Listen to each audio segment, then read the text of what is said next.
And how is there? Oh, a little bit of time. I didn't know that was for something to do. So they got to send out a profit. Kinds of why, I just kind of see the alternate. This is, oh, that's his document about the class. So that. So this is. Get around. I just had. Actually, I did. Yes.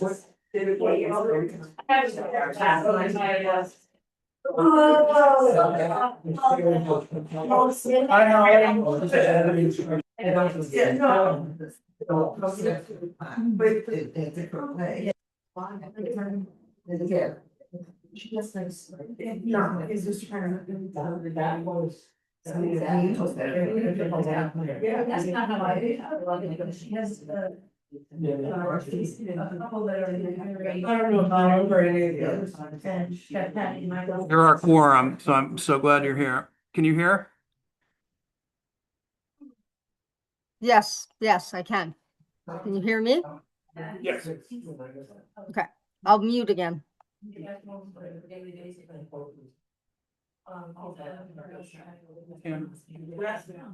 How do I bring up town of Putney on here? How you bring up what? I don't want to look at Holly on there. I want to look at the town. No, if you.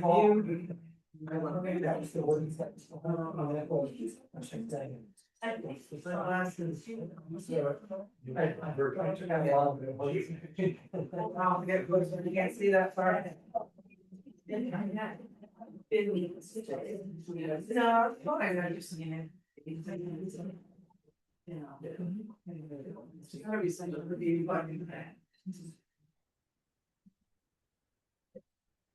Try the more or participants, check that button. And then is there a view type? Oh, I need to do that, yes, so that's my.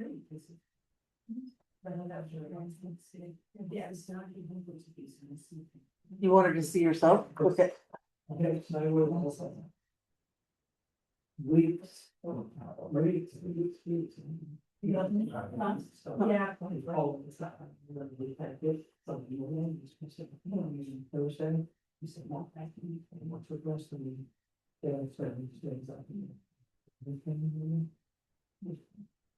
Why is that not coming up? There we go.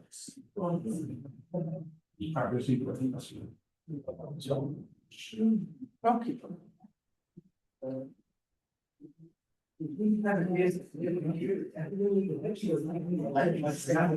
Yeah. Just read when there's a high. You don't have to. Here comes Mr. Abrams. That's what problem. Is there some sort of auto going on? I didn't know it did that. What is it, hello? You on? Do I need to let it in? I didn't have to with Holly. I couldn't think, you just. I thought it was on. Yeah, it's on that. Okay, Steve. It should be. Here's our. Beautiful.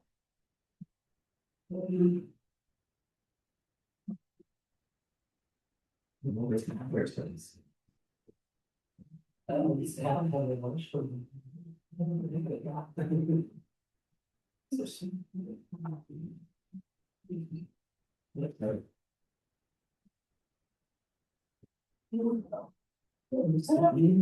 just scrape down the 11, huh? Great. Yeah. It's come on over there. Oh, yeah. How are you? I feel good this week and. Yeah, I know. And see.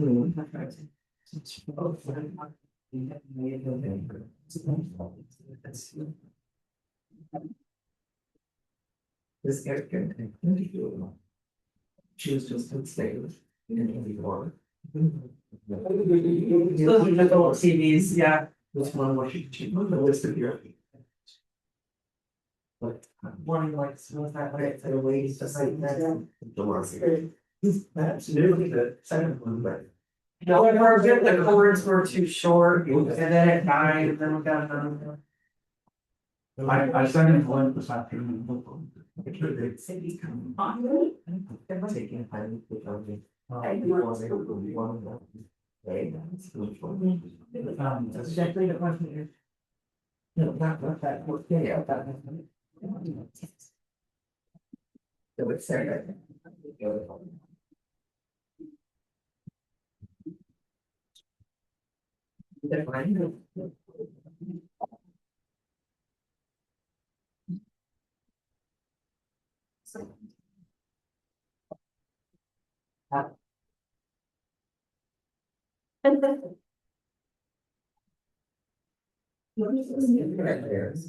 Right.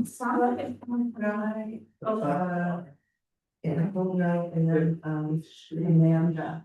It is. Which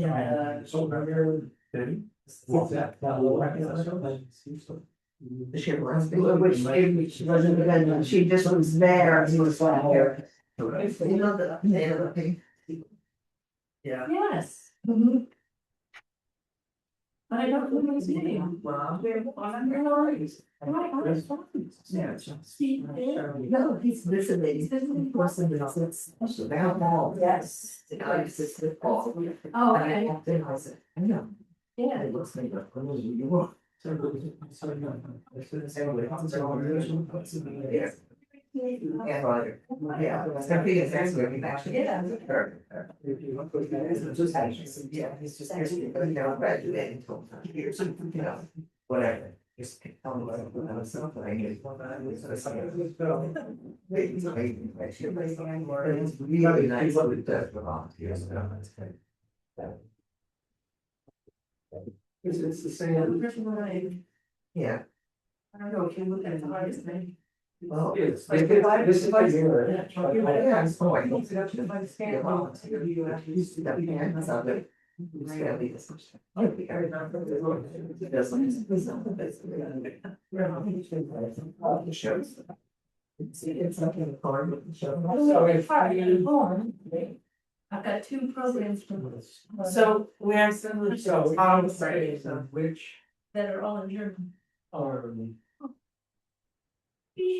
Closer to 1300. Fabulous. This is not it.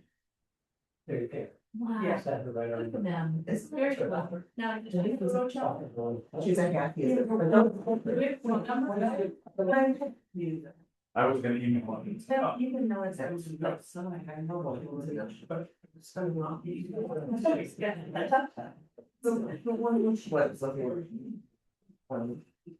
She's a happy as a people, right? My phone was at home. What's the action?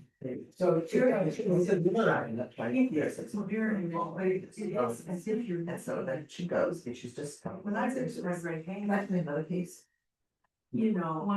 Yes. But it's not. It's not like one of the iPhone pictures where it's just reversed. Exactly. It's always dead. No, it's, yeah, so not, you're just like looking at it, yeah. Look as if you're It standing. was worse than looking, as if you were at the camera. See? Yeah, Camera's not. I I know, and that's why I mean, exactly what happens. I'd say if I.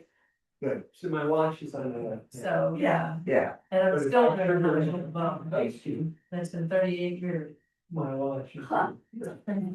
not- I do that again. I Oh, well, I don't care. What do you call yourself? I give myself a, My watch is. intermediate beginner. You're sitting on that. The ski slopes. Right. If I turn, If you turn that other monitor out, got on that side of the room, and you were looking at us, and you were looking at the monitor, you could see that it was the same and not reversed. It's true. You saw it. Yeah. Maybe that's the same.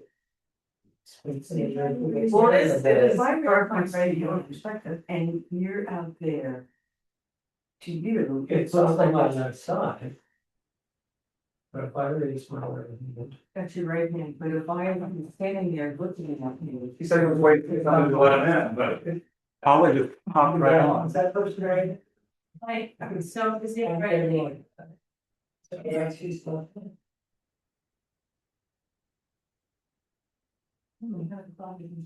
Yeah, yes. It should tell you that there's people to be admitted if they're. Yeah, I don't see that. I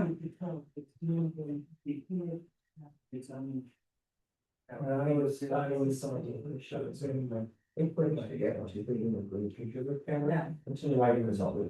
Yeah, that's what happened. I can't see it. So this was the same, this is. I guess, not really. And that's the thing, but. If you. So,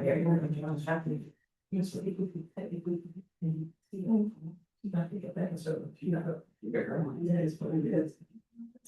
If I bring up this, you know, yeah, anyway. Here he comes. Hey, Adam, now we're seeing you, and you could unmute yourself. And can you see my video? Yes. Yeah. Oh, yeah. Okay, I'm doing well, except for I thought I was waiting on you guys. I've been logged on since about, half an hour ago. But at any rate, I'm here now. Sorry if I kept you waiting. I thought you were keeping me waiting. Well, we're all together now, so. All together now. My favorite Beatles song from the Yellow Submarine. Well, that's, are we recording? Yes. Okay, so, this meeting is being recorded. It is subject to Vermont's open meeting law. During testimony and then during deliberation, it is not open. 30 minutes allotted for each hearing. So I'll call the meeting to order at 6:14. I saw that. I'm not sure. It's pretty far. Okay. So let's introduce ourselves and have the town clerk then administer the oath to Mr. Abrams. So I'm Nancy Olson. I'm a JP and a member of the board of Abatement. Joe Carlo, Board of Listers. Shorty Heller, Board of Listers and Board of Abatement. Wendy Wilson, JP and Board of Abatement. Kim Monroe, treasurer, or David. You can't see me, but I'm Abby Jacobson. I'm JP and also on the board of abatement. I'm Jonathan Johnson, and I am the town clerk and on the board of abatement. Vanessa Badine, JP and Board of Abatement.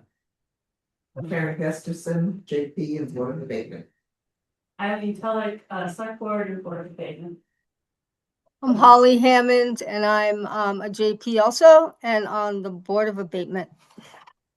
Thank you, Holly, and remind me if I don't remember that you're there.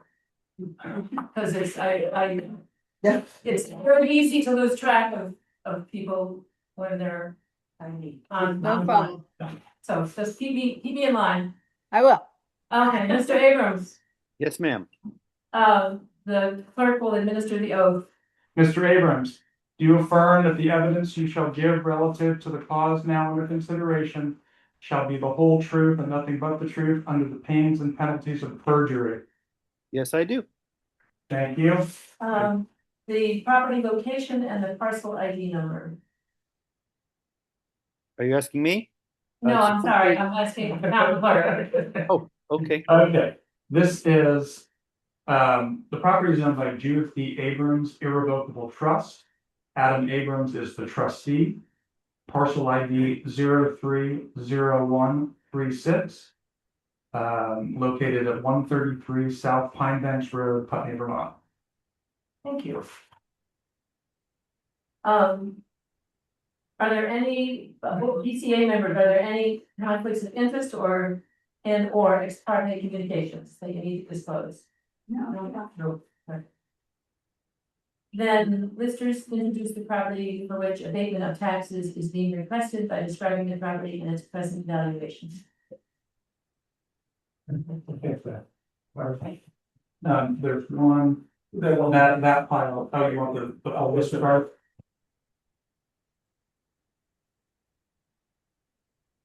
Thank you. So this is a house that has been over the years left to run down. It is 18.1 acres. The house was built a while ago. We have it as physical condition very poor, at 80% depreciated, and then functional depreciation, excess depreciation, another 95% of the remaining, for resulting structure value of $4,400. What's the one? The land is um,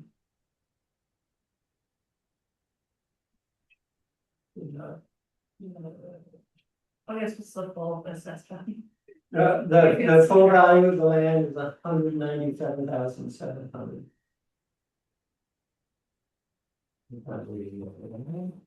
Land, yep.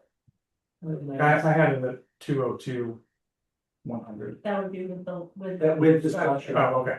Yeah. Yeah, it's 197,700. Just the land, and 202,100 including the house and 44. at 4,400. Okay, good, thank you.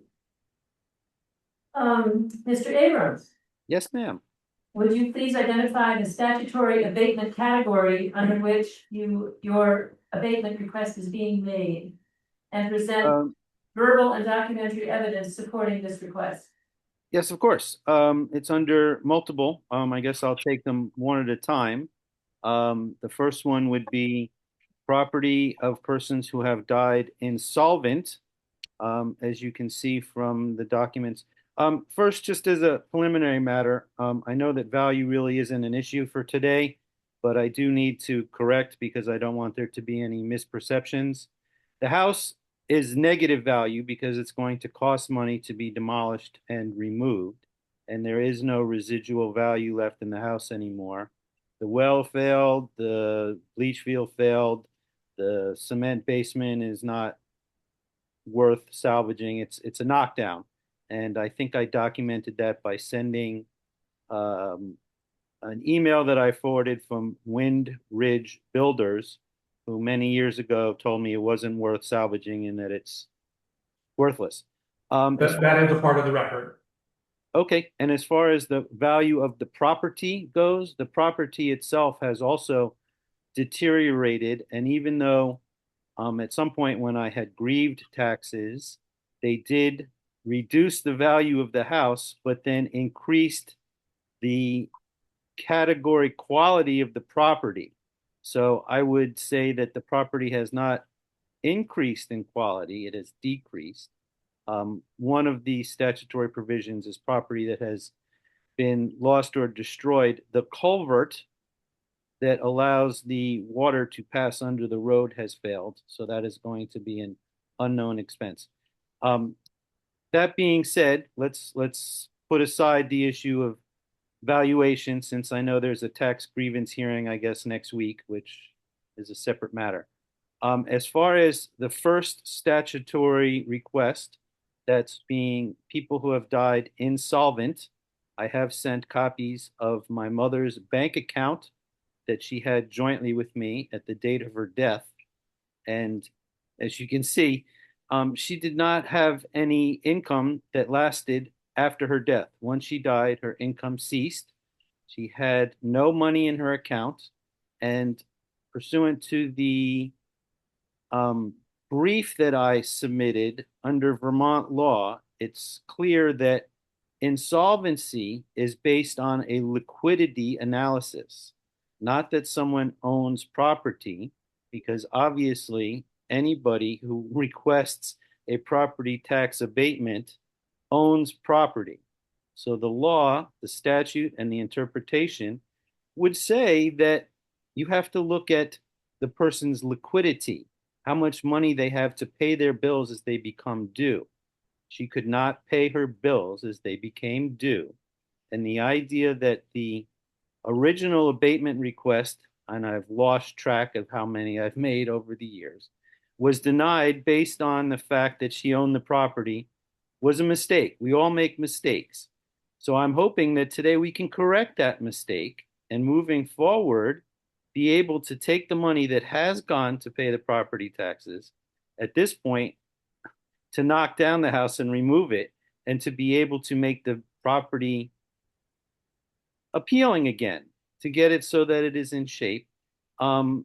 Because had I have been able to get the abatement during the, I'm sorry, is that my time up? No, No, you're good.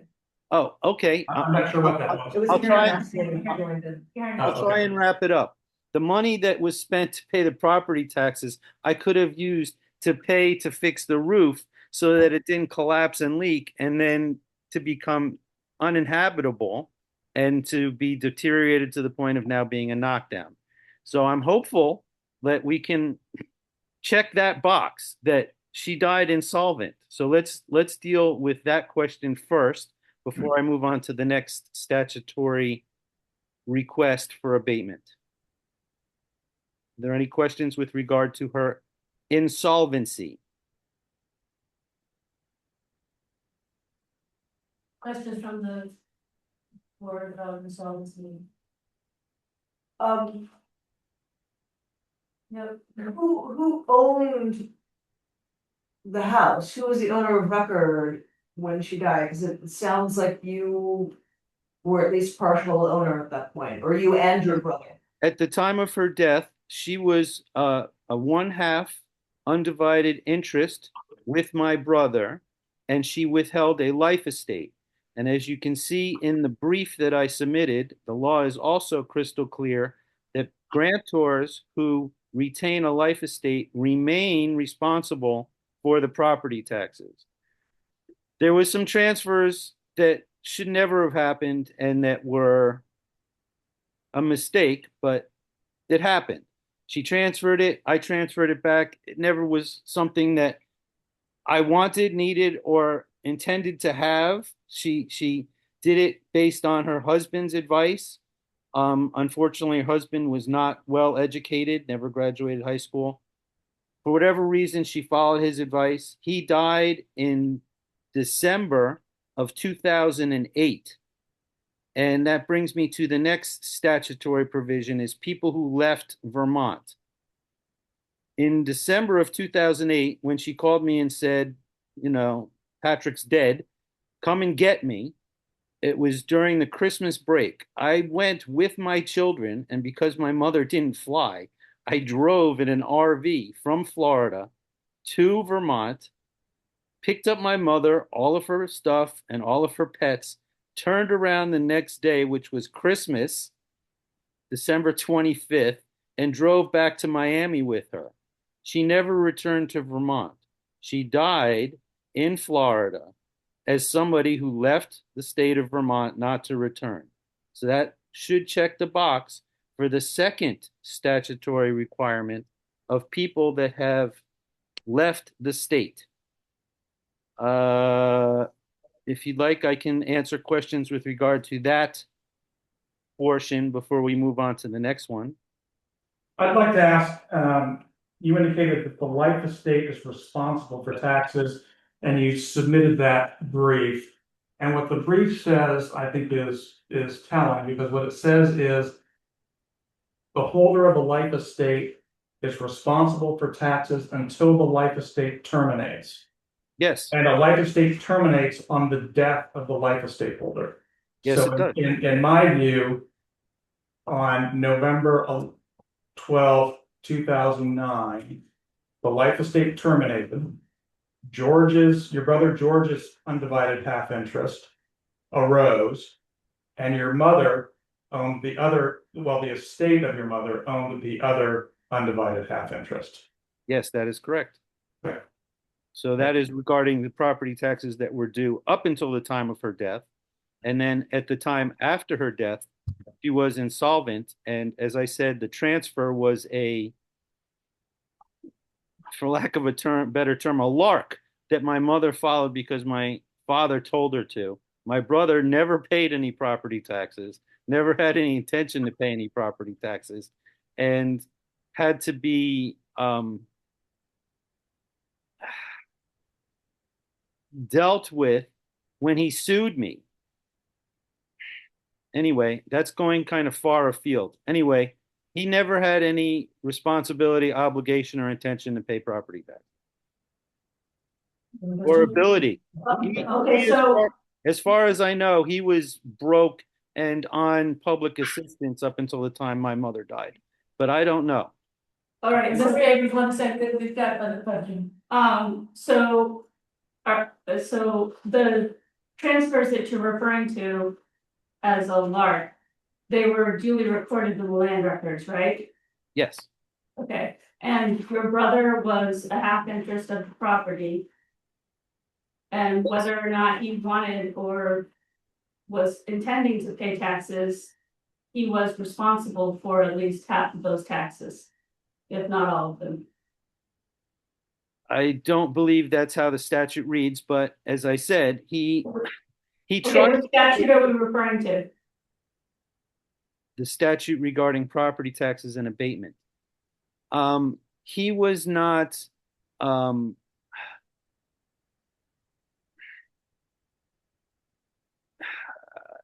don't know how to put this delicately. I don't want to speak badly of the dead, and I don't want to speak badly of my brother. He tried to take advantage of her and tried to get ownership of the property. And when he failed, he sued me to try and get me to complete a transfer to him so that he could then sell it. Okay, but from the legal basis, is there a way that you can prove that he was also insolvent, not insolvent, but did not have the ability to pay? Just based on hearsay from what he told me and what my mother told me, he was on public assistance. So I believe you need to be insolvent to be on public assistance.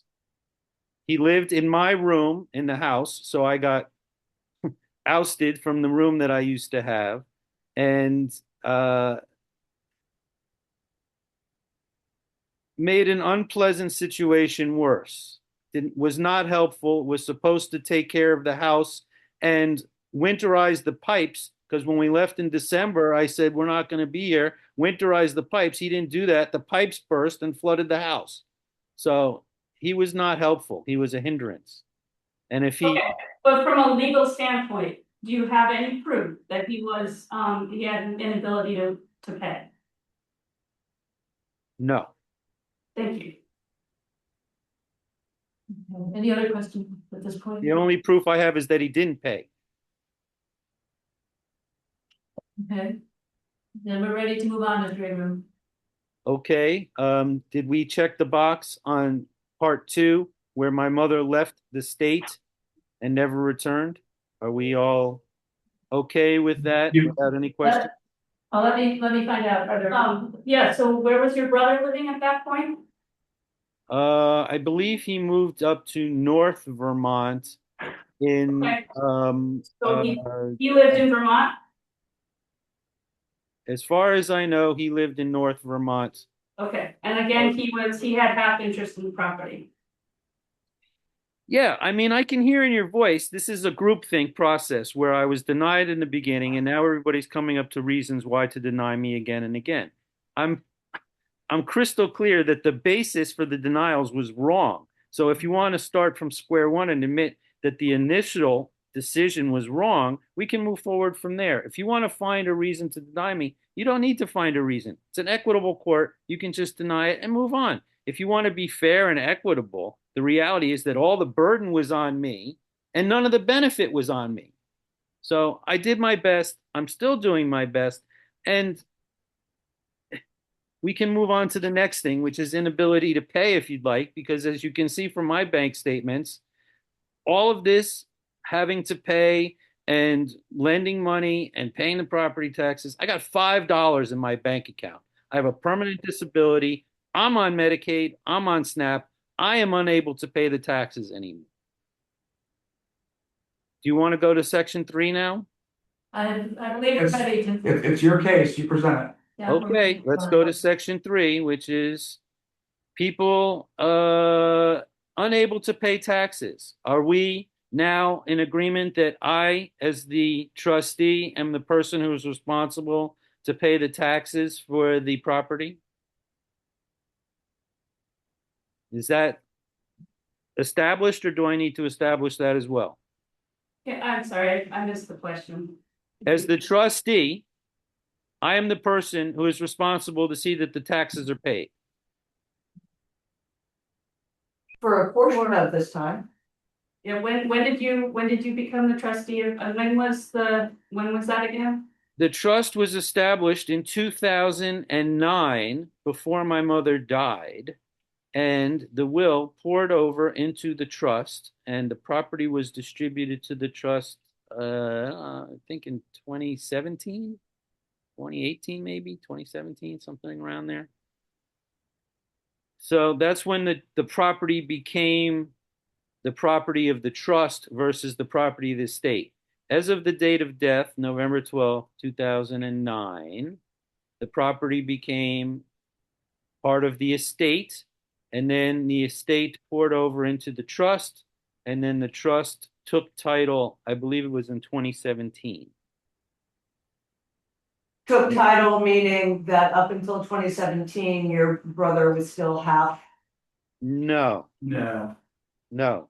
Until So 2017, the estate owned it, and at which point it was distributed by operation of law to the trust. So your brother gave the half interest to the estate, or? Gave?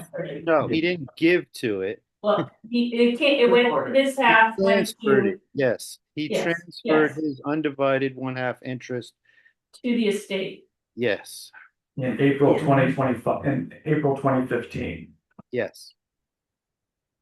Okay, so then the estate owned it outright, and then it was transferred to the trust On, on 2017. no, on November 13, 2018. 2018, I'm sorry. Okay, so then at that point, you were the trustee and responsible for the taxes. Yes. Okay, Okay. And I am unable to pay them or lend money to pay them any longer. I am broke, for lack of a better word. And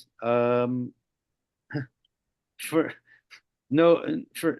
no uncertain terms, partially because of having to lend money to pay the property taxes that now add up with arrears to over $80,000 for a property that was not lived in, had no burden on the tax base, no drivers, no garbage, no use of any kind. So did not have anybody in school, did not cost anything as far as a tax burden on the town.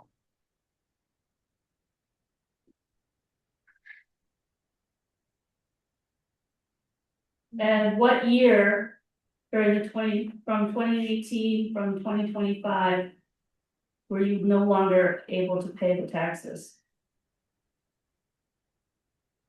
I've never been Because they able. were paid, right? I'm establishing as of today, I am not able to pay taxes. I think that, I mean, I can't really talk about the last application because it's part of a lawsuit and I don't want to mix apples and oranges. For the purposes of today's abatement, I have established irrefutably that I cannot pay the taxes. So I think we've checked that box. Any questions, any further questions? Yes, Wendy. I'm just wondering, so what year did you stop paying taxes? My mother stopped paying. What year did I stop paying? Yeah, what year did you, because you've obviously paid, you did pay taxes, so I need to know when you stopped paying taxes. I think the arrears are for the past, well, there was a tax sale notice that I got that I had to borrow money from somebody else to be able to lend money to pay those taxes so the property wouldn't be sold in tax sale. After that, I don't think any payments were made, and that's going back, oh gosh, how many years? I think that's going back 3 or 4 years. What are the current arrears? I think the arrears are like $17,000. Hold on, let me look at my. Yeah, I sent you that last week. Yeah, I know, and you sent me some more stuff a couple hours ago, which was hard to digest. But let's go to It looks like I have principal paid 64,971. Unpaid, oh gosh, I don't have the years on that. Let me look at what you just sent me and see if I can see. It's on your application, Mr. Abrams. It doesn't have the And, date, it has the in amount. and in your memorandum. Okay. So what you show on page 2 of your cover letter, Okay, hold on, let me Yes. go to that. 11,966 and principal, interest of 29.95, penalties of 910, for a total of 15,852 currently due. Okay, so that's And what then I've been able to you pay. had paid since 2009, according to your math, 64,971. So the total with what's currently due plus what you've paid, you show is $80,823. Yeah, and I'm hoping that I got it correct from the information that I had. If I made a mistake, I apologize and would appreciate any corrections. So I think that is accurate based on the information you sent me.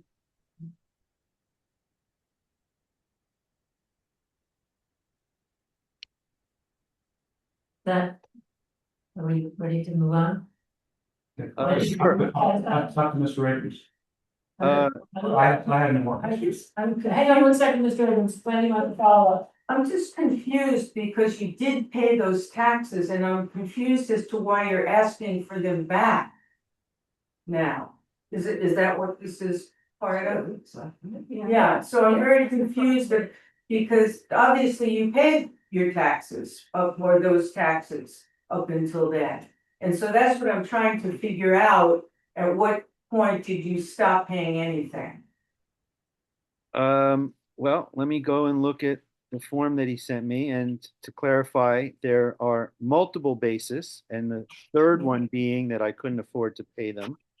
Um, if you're asking my opinion, I shouldn't have had to pay since my mother died insolvent. But that being said, let me look at what you sent me. Uh,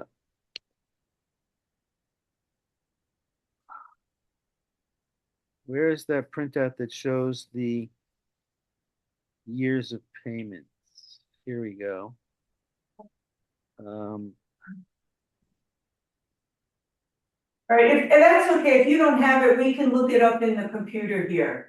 well, I I just- have what he sent me a couple hours ago, and I think it's on there. I'm just trying to find the line item that shows me what years were paid and what years were unpaid.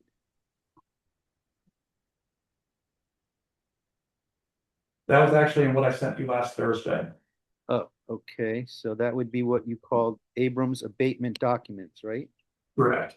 Okay, let me go back to that. And it's gonna be almost at the end. The only thing after it is. The 29, the 2009 tax bills.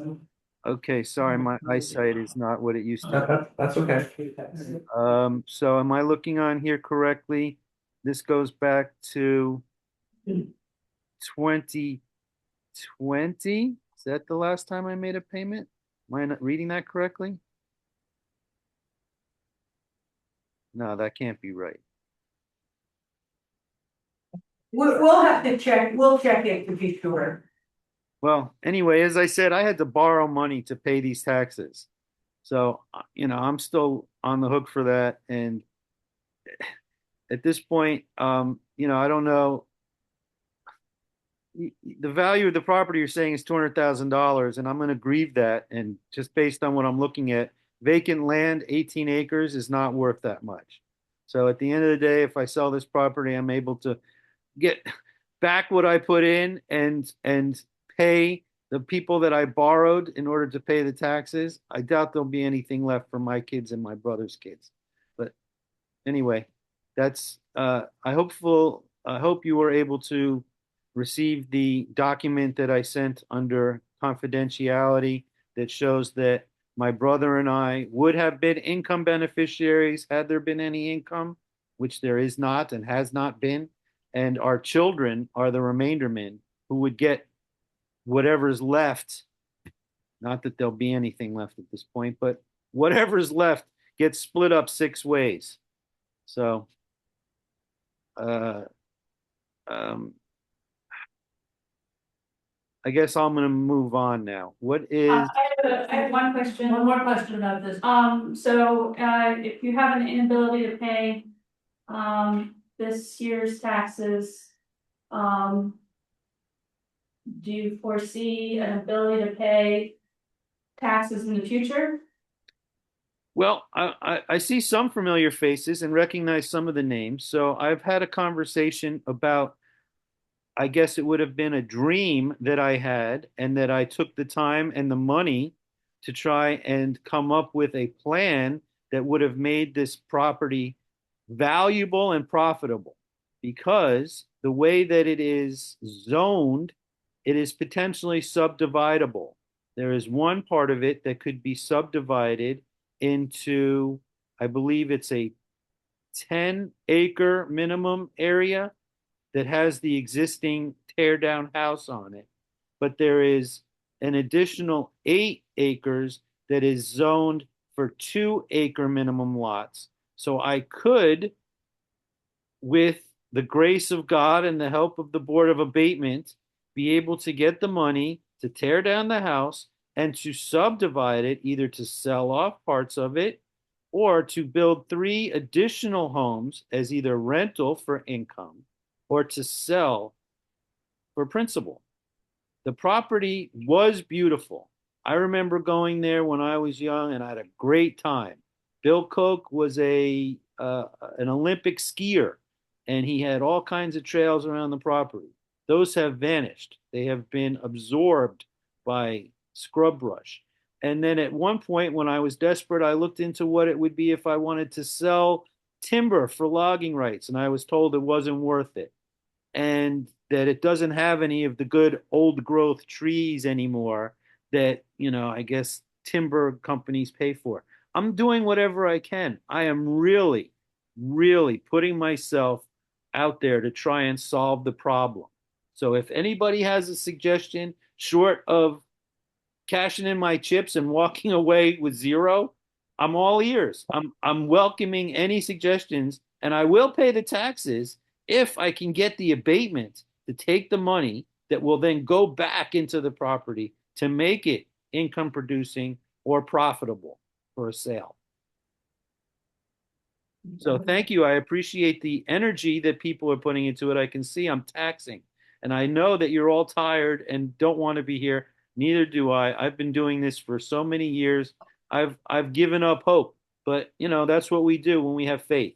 I have faith that something will work out so that the right result, the fair and equitable result, will come out of all of this. And I hope to avoid groupthink, because I know when we have somebody who made a decision before us, it's very easy to just say, oh, well, let's follow what they decided and not question it. But let's avoid groupthink and question, why was the original application to abate taxes denied based on inability to establish insolvency when that's crystal clear? So if there's other reasons, let's deal with those. But insolvency, leaving the state, not ability to pay, those are all crystal clear. Now let's go to some that are not as clear.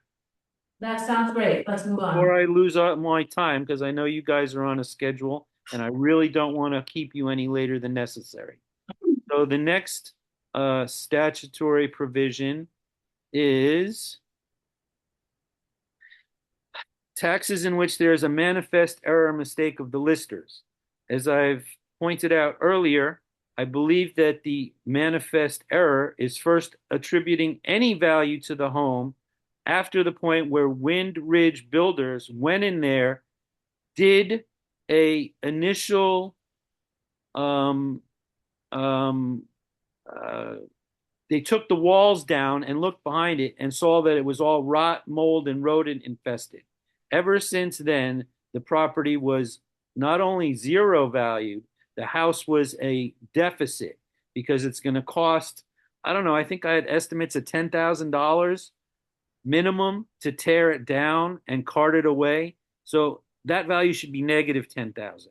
And the idea that I was grieving the property and that they said, okay, yes, the house is worth less, but you know what? Now we're going to increase the quality rating multiplier for the property. Sounded like they were taking it with one hand and giving it with the other. So I think that's a manifest error. You can't say that the property got nicer since my mother died. It obviously hasn't. I stopped going there when I realized that it was inhabitable and I couldn't afford to go and stay in hotels to go and check on it. And, you know, at some point, um, grieving the taxes seemed as futile as abating them. Um, the next one is taxes upon property lost or destroyed.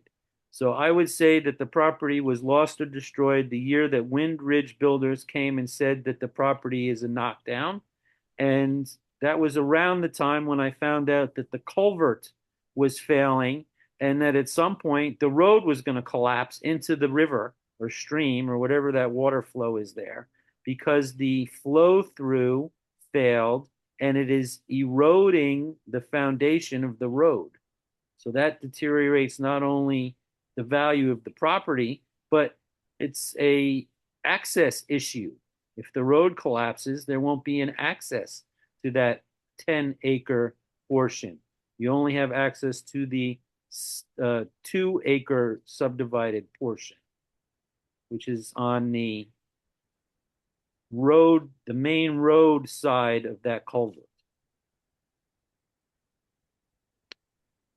Any question with regard to either of those? And did you, what did you grieve? I'm sorry, say that again? Which years have you grieved your property? Oh, I've lost track. I'm going to grieve them again next week, but I think 3 or 4 times, and they might have been granted partially. And I know people have gone above and beyond. I think some of the people actually went out to the house to see that it was uninhabitable. And I think the listers might have gone out there and told me something to the effect that there's a bunch of cars parked along the driveway, which I guess are my neighbor's cars. So, I mean, I'm Yeah, no, grateful. I was wondering what year it was, because, there was a reappraisal, about in 2014 and 2024. and, everyone's values in town, land values specifically went up. So it wasn't just you, but I'm wondering what years, I mean, do we know when the house was depreciated to that amount? This is the 2024 reappraisal. Okay. I think, let me see what I can find. Looks like I did it in 2024. 2022, looks like I had a hearing. I got a denial of grievance in 2017. So I must have done it in 2017. So I think that's it. 1, 2, 3, 4. Does that sound right, Mr. Johnson? Um, I think it's you, one. you listed 3. I think there was 4. Okay. It was you before, like 24, 22, 17, 16. And did you ever take those to the BCA or beyond? I tried, but they said that I missed a deadline because I didn't receive the notice. And then as soon as I got the notice, I filed for it. And they said, you missed your deadline. I'm like, yeah, but I just got it. And they said, we're measuring from the time we sent it. So that's part of my case. And I guess I really shouldn't be discussing it. But yeah, I've tried to appeal it. And one time it was denied. Another time they said, you missed your deadline. You know, I'm doing the best I can. And I mean, I guess you can hold it against me that I'm a lawyer and I'm supposed to be able to do these things, but I'm not the man I used to be. As you can see from my communications today, I'm having a hard time finding my words. I have some medical issues which you don't need to hear about, but suffice it to say, I have a permanent disability. Okay, are there any questions about this last one? Then, what's? All right. Anyone else? If there are no questions from PCA members, Mr. Abrams, is there any other evidence that you want to submit? I think I've given you more than enough to chew on, and I apologize for being overly inclusive. I just didn't want to leave anything out, and I suffer from that easily distracted, where if I don't put everything in there, I forget about it. So I apologize if I was overly inclusive. Well, better to be thorough. I try.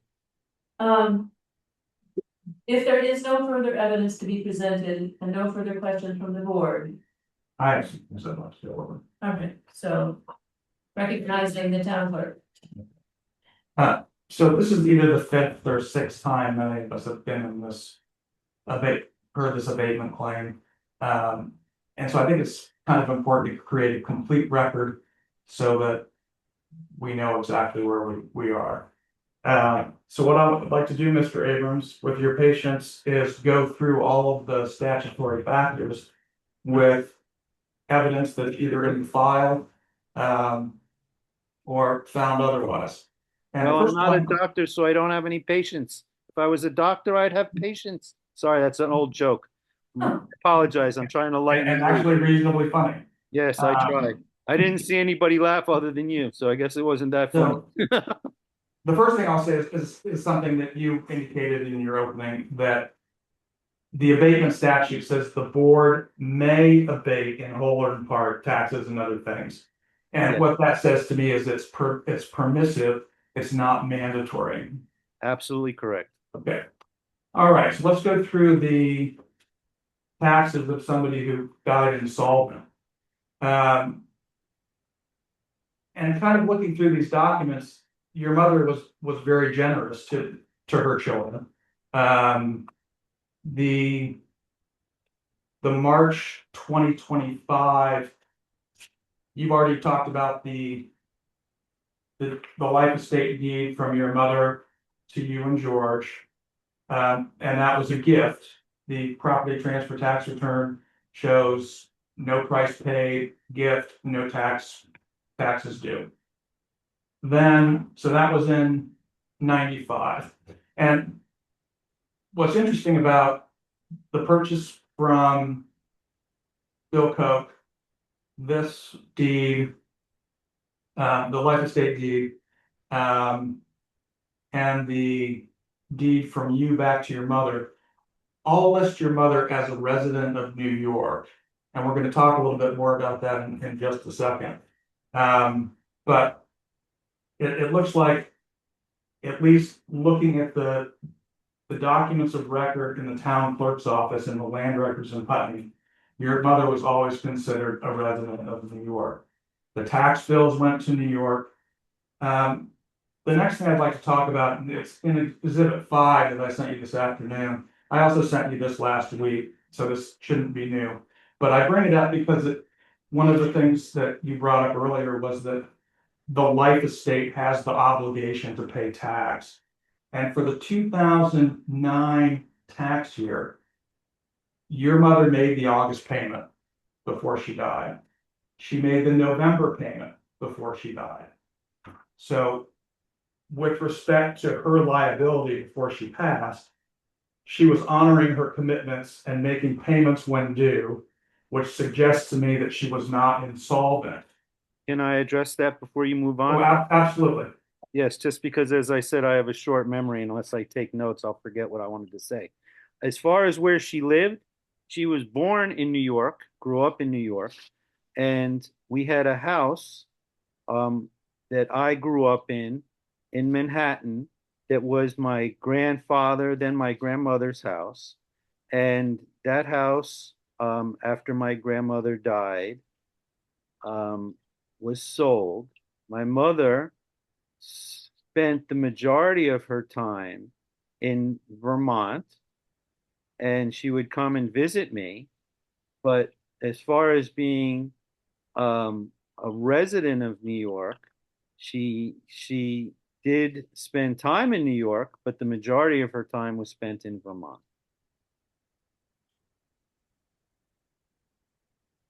Okay, we've already agreed that upon your mother's death, the life estate terminated. So from November 12, 2009 until April 10, 2016. And we've addressed a lot of questions about this topic, and I don't think we need to belabor it. Just to make it clear, from November 12, 2009 until April 10, 2016, when your brother conveyed his undivided half interest to the estate of your mother, it was owned by your brother and your mother's estate. Okay. An interesting thing about the transfer from your brother to your mother, one of the documents that I sent you last week was the Vermont property transfer tax return related to that transaction. So this is 7 years after your mother passed. And the total price paid by the estate of Judith Davidson to George Abrams, according to a duly filed Vermont property transfer tax return, was $87,000. And you've been arguing to us that your mother's estate was insolvent, had no money. How does the estate then buy out George for $87,000? Now, I know part of the answer is that the next document in the chain of title is a mortgage deed that you signed as the executor of the estate to George. And it looks like it was for $80,000. So that's just something of interest to me. Yes, Now, the next thing, do you have anything? that's correct. Yes. Okay. All right. So the next thing that we've talked about more than once in these abatement is the East Montpelier, Vermont abatement request of the estate of Reginald Laundrie. And so today, I knew that we'd be talking about it. I called the town clerk in East Montpelier, and she was kind enough to send me down the minutes of that abatement meeting. And I provided this to you today. And the basis of the discussion, and it's reflected in the decision, is that we need to get taxes being paid again.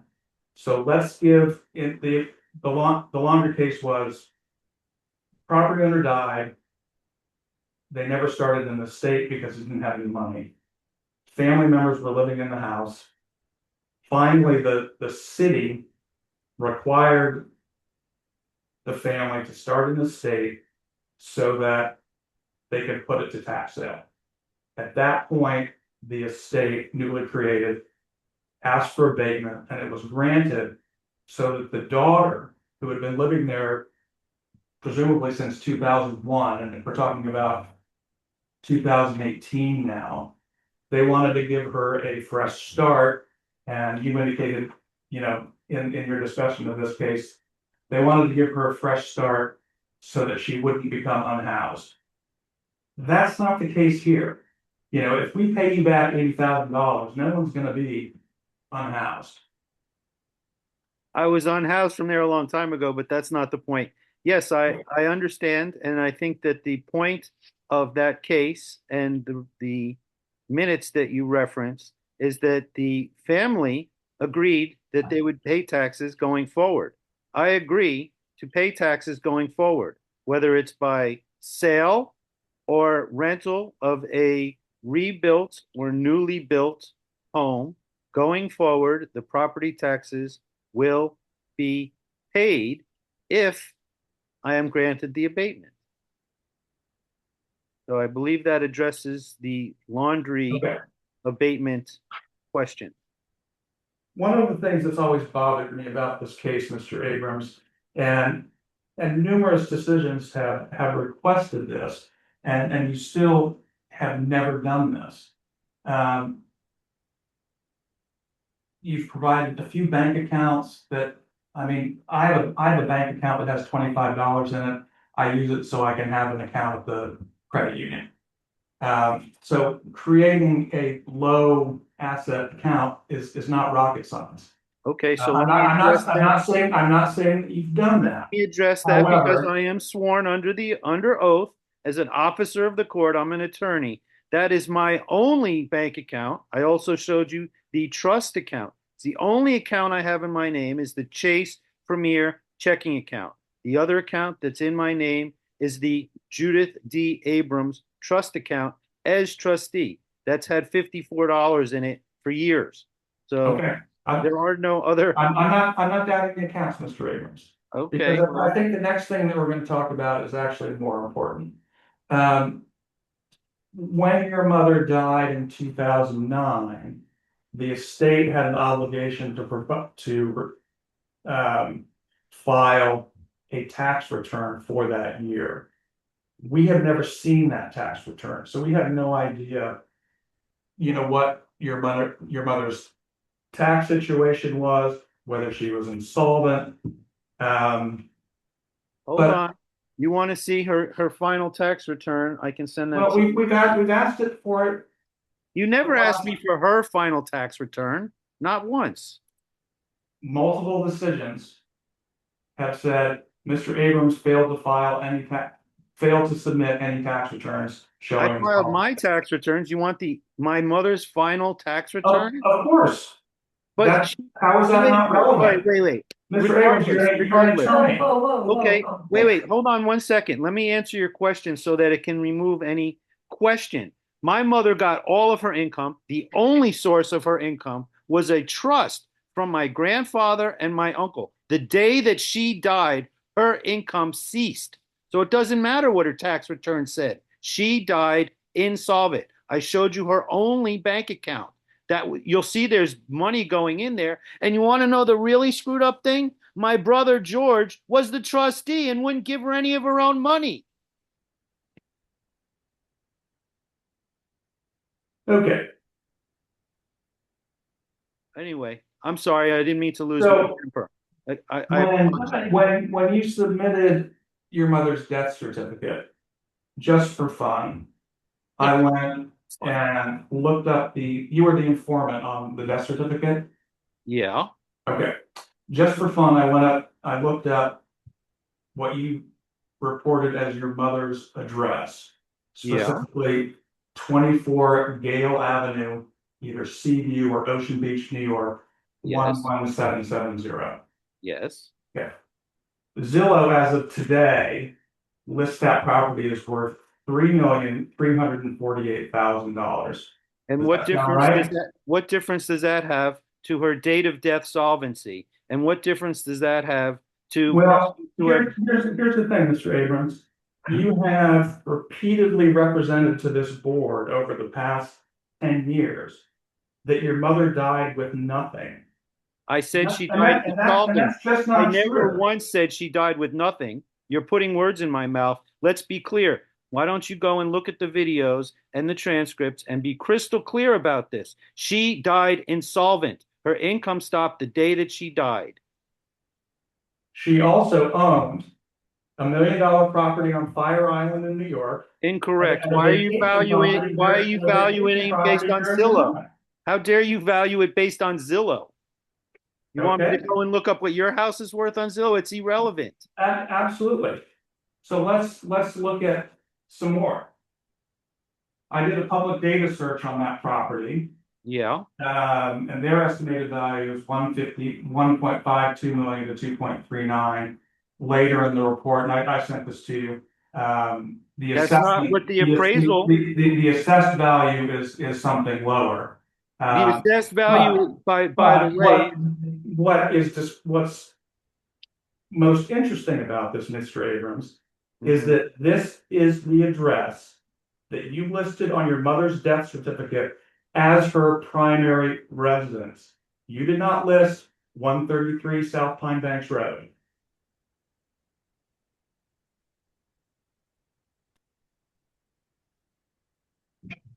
So let's look at taxes of people who have moved from the state of Vermont. One of the sets of documents I sent you last week was the property tax bills for the last 5 years. So Well, 2009, 2008. before you move on, you're misstating what the death certificate says. Okay. Tell me what it says. Residence at the time that she died. It doesn't say primary residence. It said where she died and where she resided when she died. As I said, we spent time in New York. The last summer of her life was spent in New York. Did not go to Vermont. That's okay. What I would This submit to you, establishes that what she I would was submit not to you, in Mr. Vermont. Abrams, Mhm. is that box 14A of the death certificate, residence, state, New York, county, Suffolk, city, That's correct. EU, 24 Gale Avenue. That's correct because she left Vermont. When your mother died, she was Mhm. a resident of the state of New York. Yeah, because she I left mean, Vermont. and that's what, but she left Vermont a year and a half before she died. For She left Florida, Vermont in died in December of Florida. 2008, So, 11 months before she died. okay, so let's look at the tax bills. For which property? The only one that we have any control over, 133 South Pine Banks Road. Parcel Okay. ID 030136. For the 5 years prior to your mother's death, the tax bills went to a P.O. box in Ocean Beach, New York. Yes. Okay. The Mailing address. tax status was the education rate, sometimes called the homestead, was non-residential. And when you don't file your homestead or your residence, there's a couple things that are going on based on 10 years I've been here at town hall. The first is they're just not aware. Oh, I didn't know I had to file a homestead. The second is you're not filing your homestead because the non-residential rate is lower than the homestead rate. And the third is you're not a resident. There's no indication that your mother was ever a resident of Vermont. She cannot have moved from a state where she never lived. She wasn't registered to vote. Okay, that's very interesting that All of you're the bringing land it up. records, all of the land records show the non-residential rate. There is no objective evidence that you've presented other than your self-serving testimony that your mother ever lived in Vermont. I mean, did she have a library card? Did she have anything? My mother didn't drive. It's I think not she did. Yes, as it's a matter of not in fact, the record. She had a Putney co-op card and was very proud of it. My mother never drove, and it's funny that you're bringing that up for the first time now when I can't research it and give you the documentation that you need. I was given a deadline to provide documents. I guess that doesn't apply to you. But let me just be You had very all the clear. documents last week, Mr. Abrams. Uh-huh. I met my deadline. Um, let's be very clear that the property she visited in New York is a summer only property. She cannot live year round. She spent her winters the majority of the time from uh, October, usually through April. And then occasionally she would come and visit me in Florida in the winter when she couldn't stand the cold anymore. But she lived in Vermont from the time when my grandmother, who paid for that property, bought the house for her. My mother, I'm going to go with option one. She didn't know any better. My mother was very naive, which is why she never worked, never had a job, and didn't know any better than to listen to her husband when he said to transfer the property to my brother and I, and may not have known that she needed to file a homestead claim on her property taxes. She lived Okay, in Vermont. That was where she that- lived. That's where she told people she lived. That's where she had all of her roots from, I'm going to say 19, when did she buy the house? 80, 82. Is that when she bought it? My grandmother, 83. for lack of a 83, for lack of a better word, sent her and my brother to Vermont so that I would be spared from that situation. I am happy and proud that I grew up and lived in Manhattan until my house was sold.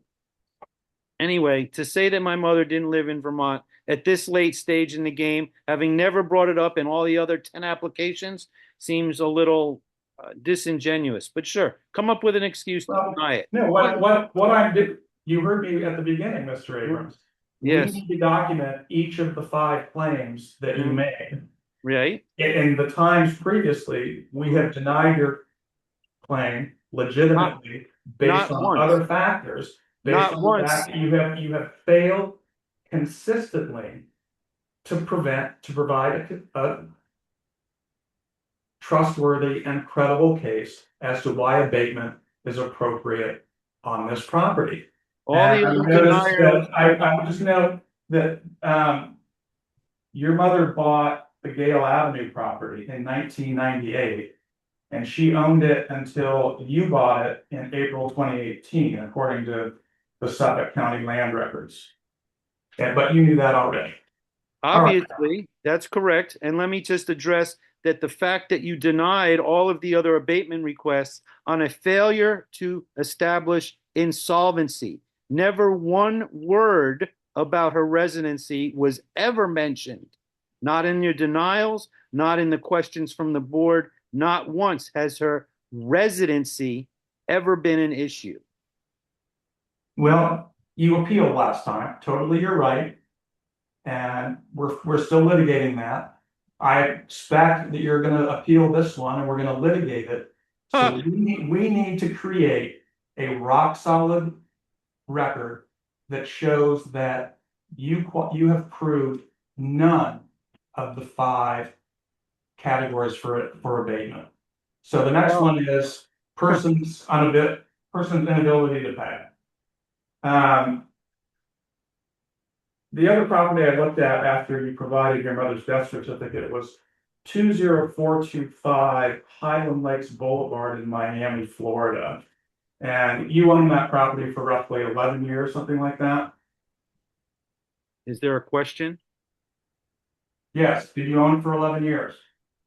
Yeah, I bought it with the money I inherited when my mother died, and I bought the house that she died in. Okay, and that was actually kind of my thought about that was your mother died in November 2019.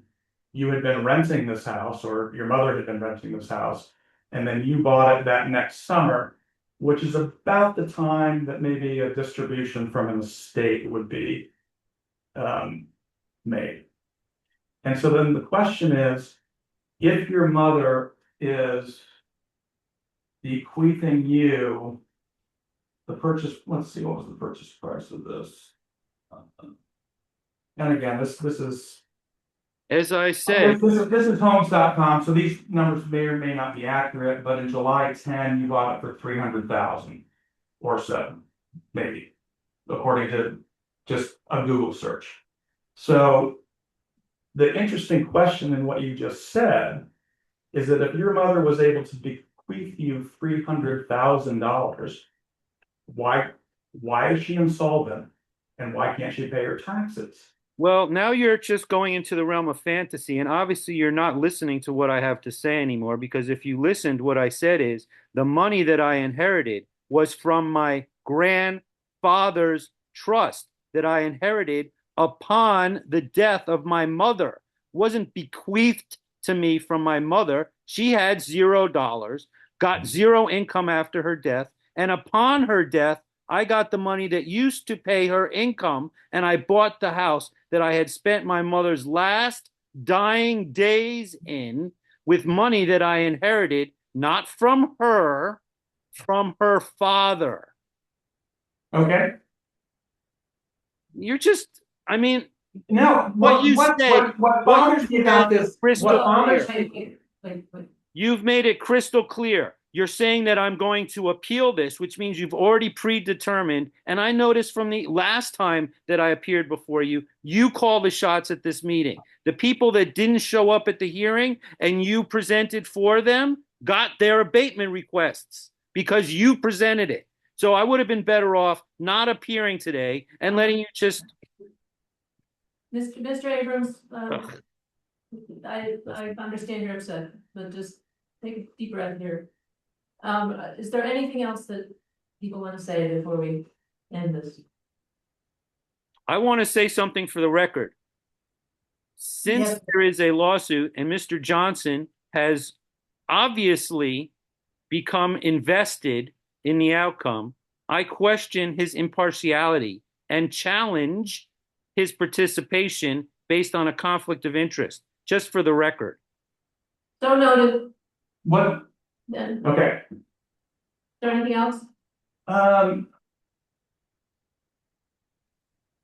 To the extent that you claim, manifest error of the listers, that's probably gonna be, you can address that on Monday, first thing when you do your grievance.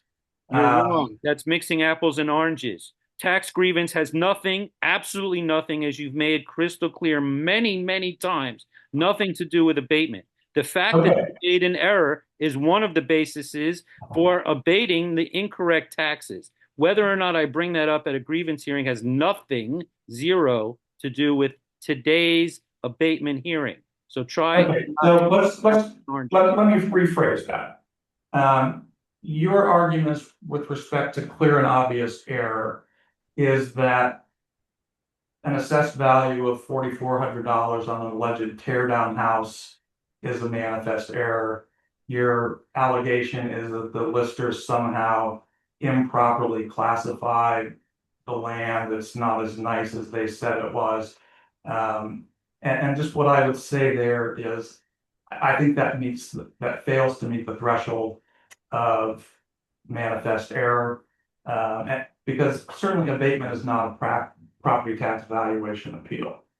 Well, that's not what I said, so And let me then clarify so you don't put words in my mouth. What I said was that when I had told them that the property was a knockdown and worthless, they still attributed value to the home. And then even when they reduced the value of the home, they then increased the quality rating of the property. That is a manifest error. The property did not get any better.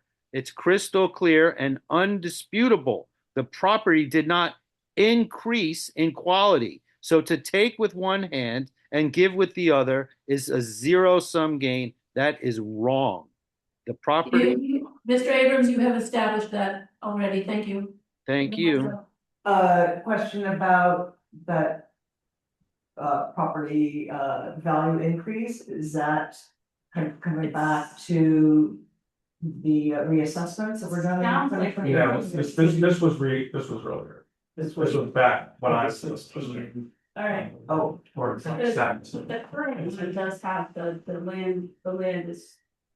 land is the high, I mean, obviously the land is the, Yeah, the one has a 5%. and everybody's land went up. Everybody Yeah, can so, go up in 2020. What was different back then was that this property was different than that had a different rating than the adjacent properties. Okay. And was that, so that was grieved or it wasn't grieved? It was grieved. I don't believe it was appealed. Okay, so that is closed. Right. Is there anything else? The last thing I would say is that when we talk about property lost or destroyed during the year, this board has heard these cases before.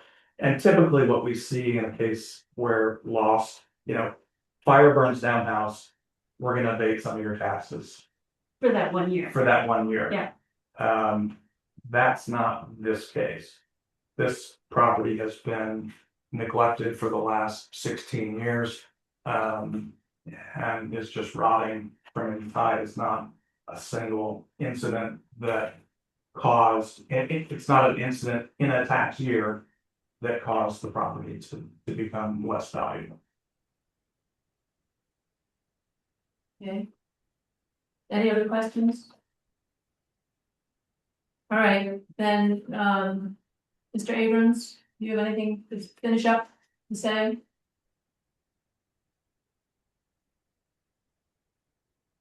No, ma'am. Okay, thank you very much. Thank you. You're welcome. The hearing is then closed and we will enter deliberative session. At 7:20.